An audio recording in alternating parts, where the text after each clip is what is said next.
Hello, and welcome to a Lividian Publications unboxing and a Matthew Corbett unboxing by Robert McCammon. Oh my God, I got number 160. So this, my friends, I almost said Matthew McCammon, if you didn't catch that. Robert McCammon, Matthew Corbett. This is The King of Shadows by Robert McCammon with Lividian's gorgeous foam fitted packaging, just like Suntup. A little stiffer than Suntup, but it gets the job done. Here we go, number 160, which is awesome. It matches my previous copies of Freedom of the Mask and Cardinal Black, which were published by Subterranean Press and Cemetery Dance. And now we have a third publisher to throw in the mix, Lividian Publications, who presumably is going to take the series home. Is Leviathan the next title? Leviathan is the last title. I believe it's the last Matthew Corbett title, and I believe it's the next one, especially based on how this one ends. So this, my friends, is the 8th Matthew Corbett title, The King of Shadows by Robert McCammon. If you haven't read any of the Matthew Corbett titles, they are historical fiction, and they are superb. I have actually already read The King of Shadows. I was able to read an advance review copy. But let's look at the book itself first before I get into that. Nice stamping on the side. I'm loving Lividian's die-cut slipcases. They are gorgeous. Right on the cover here, Robert McCammon, King of Shadows. This novel deals with... Oh, look at that. There is the...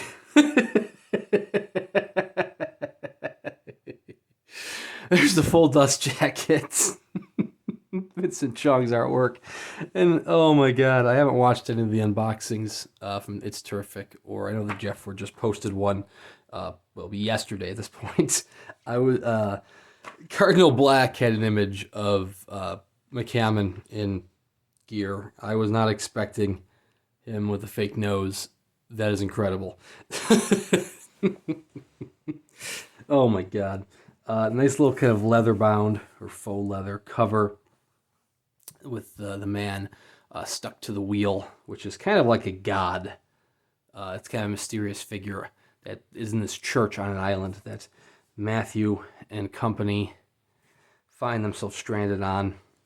That's not a spoiler. That is in the very brief description here. Yeah. There's your little brief description. So it does say, hey, they get stranded on an island. So that's not a spoiler. They get stranded on an island. Kind of nice. It's plain black end papers, but there's kind of a little texture to them. Inside, a wonderful Robert McCammon signature, number 160 to match my other titles, which is fantastic. Thank you so much, Brian. Brian James Freeman, who's the man behind Lividian Publications. He still works part-time at Cemetery Dance, has gone above and beyond with this publication, with all of his publications, really. His Patreon is highly recommended. The most recent chapbook from his Patreon, which is called What's in a Name, was by Bev Vincent and dealt with original titles of Stephen King titles. I am not a patron of his, even though I keep telling myself I need to become a patron of his, and then I forget about it, and then, 6 months pass, another chapbook comes out, and I'm beating myself up over it. But yeah, go check that out. Anyways, Brian James Freeman was a big part of Cemetery Dance, and he is still technically part of Cemetery Dance, but he kind of branched out into Lividian Publications. He took Joe Hill with him, and he seems to have also taken Robert McCammon with him. So obviously we got The King of Shadows here. They're also publishing all the previous titles, not all, titles 3 onward. So Mr. Slaughter onwards in paperback, which is the first time paperback for some of those titles.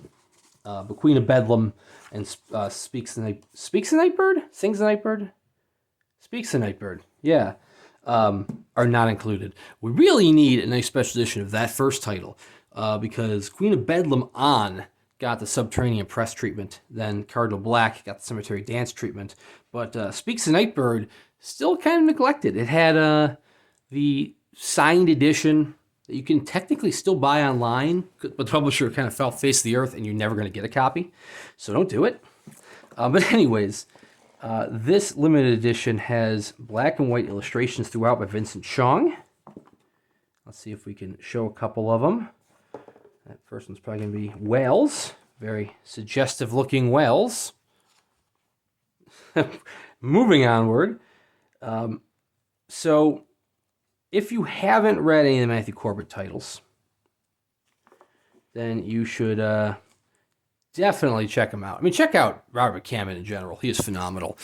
But this is the 8th Matthew Corbett title, where, you know, there is a continuing story arc throughout all of them. Most recently, Matthew Corbett, who is a problem solver, who's a young problem solver, has found himself teaming up with Professor Fell, who was kind of his arch nemesis, in order to board a ship to go to Italy to find a mystic mirror. That sounds kind of weird when I say it like that. However, circumstances arise where they find themselves stranded. They find themselves stranded on this mysterious island where kind of reality itself seems to kind of be bending. You kind of got like some dark eyes, you know, see the dark shadowy figure there. The people of the island don't really know how to speak English, except for then suddenly they do, but then sometimes they don't. Things that people believe they're seeing seem to vanish. Things that it's just, you can't make heads or tails of what's going on. This is an illustration from one of the characters' pasts. There are 2 big segments in this novel that kind of delve into the pasts or the history of 2 characters. One is a character we've already known from a previous title, and one is a new character, a Mr. Decay, who is introduced in this title. Leviathan. Did I say Leviathan earlier when I said the final title? Leviathan is what I meant to say, is the name of the final title. I might have said something completely different. I don't know.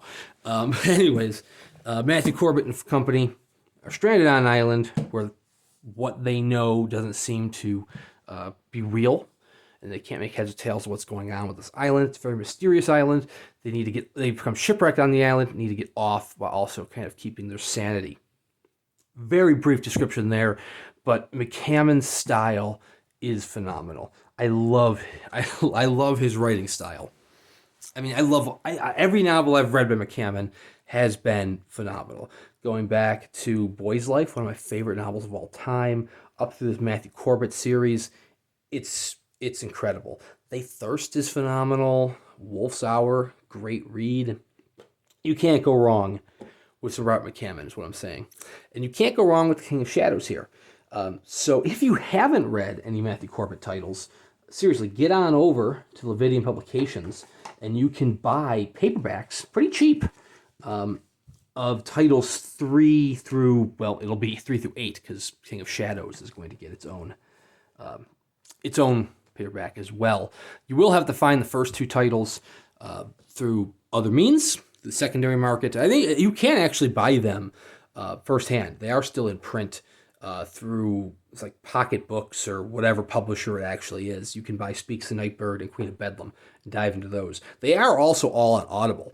So if you're into that, Eduardo Ballerini was his name. I probably misremembering or mispronouncing that.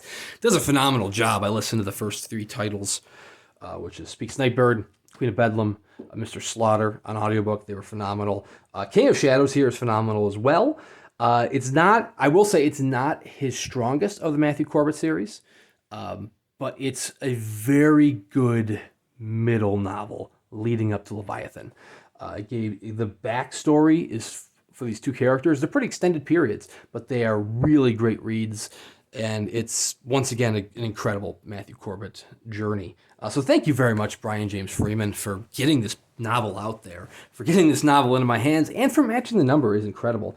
Like I said, I was thrilled to be able to read this one early.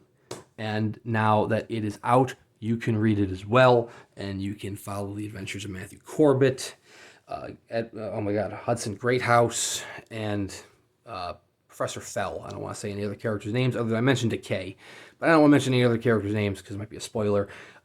as they get stranded on this island. And I'm not gonna lie, for 700 plus pages, it definitely didn't feel like 700 pages. And I'm not saying that, it's a slog or anything. I mean, like, it flew by. I was surprised after having read it that it was 700 pages, and I was like, wow, okay, that I don't know what's real. Very much like the characters on this island. So anyways, I will be purchasing the paperbacks, which are coming out like one every month. Mr. Slaughter just came out, and I believe that the paperback copies of that one are signed. I mean, I could be mistaken on that. Anyways, check out Robert McCammon. Support Lividian Publications, Brian James Freeman. Please consider liking and subscribing, and we will see you around next time.